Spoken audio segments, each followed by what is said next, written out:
Dialog 1. Meine tägliche Routine. Heute erzähle ich euch, wie läuft ein normaler Tag in meinem Leben. Los geht's! An einem normalen Tag klingelt mein Wecker um 6:30. In der Woche muss ich immer sehr früh aufstehen. Ich kann leider nur am Wochenende ausschlafen. Nach dem Aufstehen gehe ich zuerst auf die Toilette. Ich rasiere mich jeden Morgen. Danach dusche ich. Von 7 Uhr bis 7:30 frühstücke ich mit meiner Frau. Zum Frühstück esse ich ein Brot mit Wurst oder Käse und trinke einen Tee. Meine Frau isst Müsli und trinkt ein Glas Milch zum Frühstück.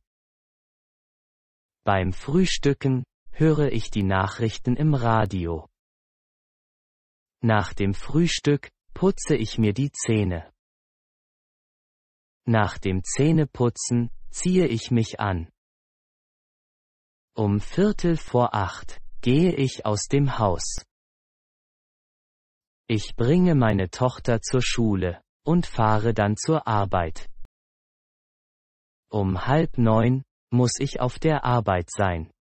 Ich arbeite von 8:30 bis 16 Uhr. Um 13 Uhr habe ich eine halbe Stunde Mittagspause und ich esse mit meinen Arbeitskollegen zu Mittag. Am Vormittag bleibt meine Frau zu Hause und macht die Hausarbeit. Sie putzt die Wohnung, saugt das Wohnzimmer und wäscht die Wäsche. Um 13 Uhr holt meine Frau unsere Tochter von der Schule ab und sie fahren zusammen nach Hause. Um 4 Uhr nachmittags bin ich mit meiner Arbeit fertig. Dann fahre ich nach Hause.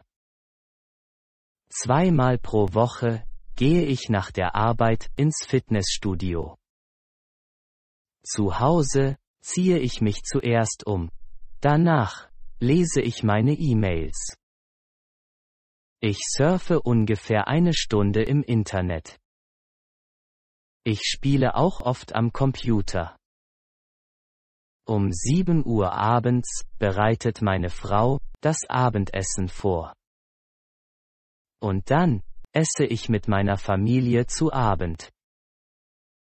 Nach dem Abendessen sehe ich normalerweise die Nachrichten im Fernsehen. Meine Frau besucht einen Deutschkurs. Der Kurs beginnt um 20 Uhr und endet um 22 Uhr.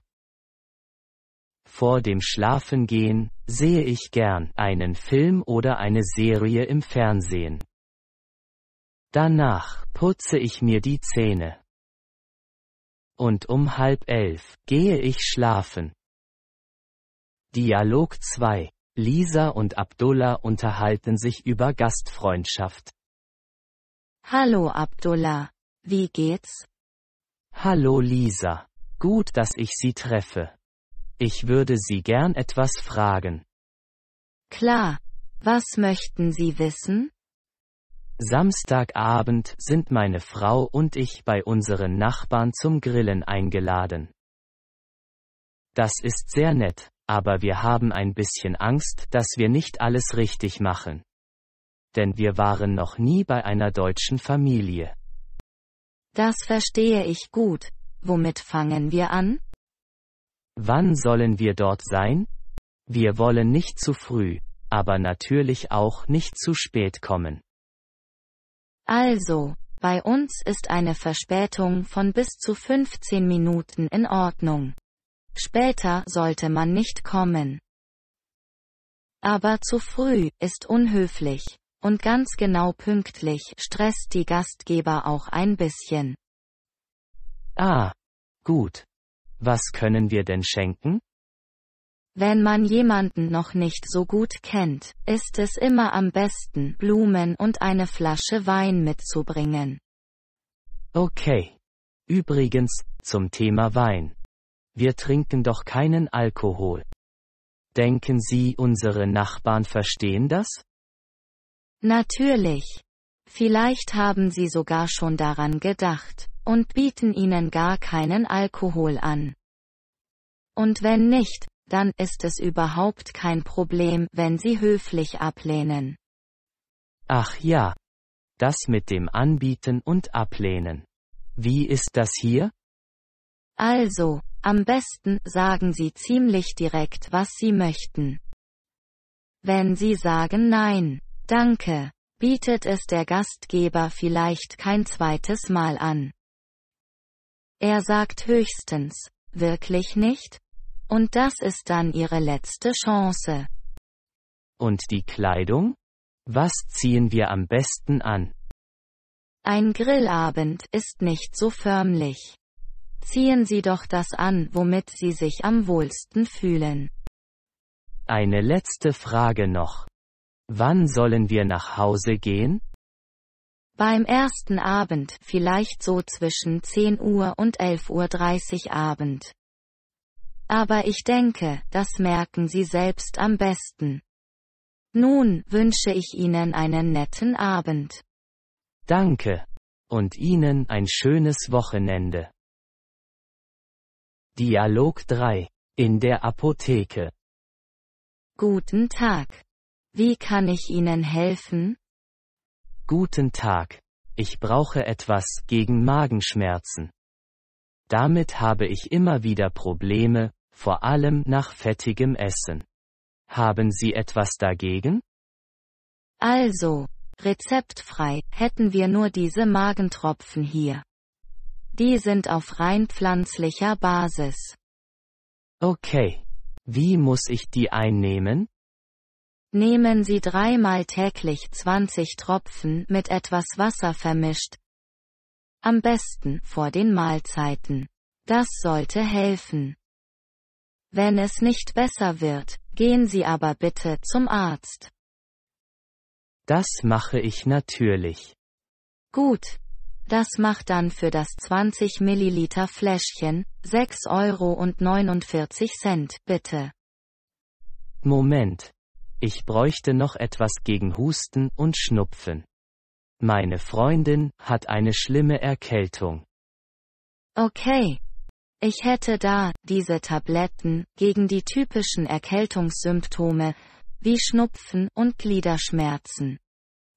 Sehr gut. Diese Tabletten nehme ich. Die Tabletten kann Ihre Freundin nach Bedarf nehmen. Sie sollte aber nicht mehr als 4 Tabletten am Tag einnehmen. Okay. Sage ich ihr. Ihre Freundin könnte sich außerdem noch abends mit dieser Erkältungssalbe Brust und Rücken einreiben. Das befreit die Nase und löst den Schleim. Super. Vielen Dank. Wie viel macht das dann zusammen? 5,29 € für die Salbe und 7,39 € für die Packung mit 24 Tabletten. Das macht Nur 24 Tabletten? Haben Sie keine größere Packung? Die nächste Erkältung kommt bestimmt. Doch. Wir haben auch die große Packung mit 48 Tabletten für 14,39 €. Dann nehme ich lieber die große Packung.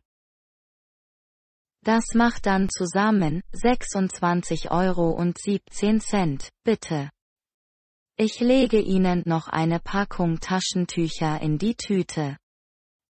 Vielen Dank. Auf Wiedersehen. Und gute Besserung für Sie und Ihre Freundin. Dialog 4. Mein Lieblingshobby ist der Sport. Viele Leute interessieren sich für die Gesundheit.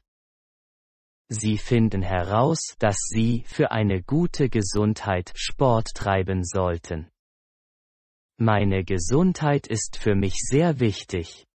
Ich treibe 4-mal pro Woche Sport. Ich mag Sport treiben, zum Beispiel schwimmen, weil ich mich gesund fühle. Ich will auch fit sein, deswegen muss ich ins Fitnessstudio gehen. Seit 8 Monaten gehe ich ins Fitnessstudio. Nach dem Training bin ich immer ganz fit. Ich rauche seit 8 Monaten nicht mehr und trinke selten Alkohol. Sport hilft uns, den Tag fröhlich zu beginnen. Leichter Sport oder Spazierengehen aktiviert bestimmte Enzyme, die für eine Fettverbrennung sorgen. Körperliche Aktivität stärkt auch die Knochen und Muskulatur. In meinem Heimatland haben wir nur wenige Menschen Zeit, Sport zu machen. Jeden Tag sind die Leute mit der Arbeit oder in ihrem Geschäft beschäftigt. Am Wochenende verbringen die Leute die ganze Zeit mit ihrer Familie. Die meisten Menschen, die ledig sind, haben Zeit, Sport zu machen, aber nicht im Wald. Wir haben keinen Wald in der Stadt. Viele junge Leute gehen gern ins Fitnessstudio. Außerdem gehen die Leute im Park joggen. In meinem Heimatland treiben die Jungen meistens Fußball. Die Mädchen machen nur Gymnastik in einem Fitnessstudio. Als ich in Spanien war, hatte ich Zeit nach der Arbeit oder am Wochenende morgens Sport zu machen. Meine Freundin und ich gingen regelmäßig am Meer entlang. Aber in meinem Heimatland kann ich das nicht machen. Unsere Zeit wird im Stau verschwendet. Meiner Meinung nach sollte man Sport machen, um sich wohl zu fühlen. Man soll mindestens 3-mal pro Woche 30 Minuten Sport treiben. Ich denke, dass es sehr gut ist, wenn man regelmäßig Sport treibt. Es ist gut für die Gesundheit. Wenn Ihnen dieses Video gefallen hat, klicken Sie auf Gefällt mir. Und vergessen Sie nicht, den Kanal zu abonnieren und die Glocke für weitere Unterrichtsstunden zu aktivieren.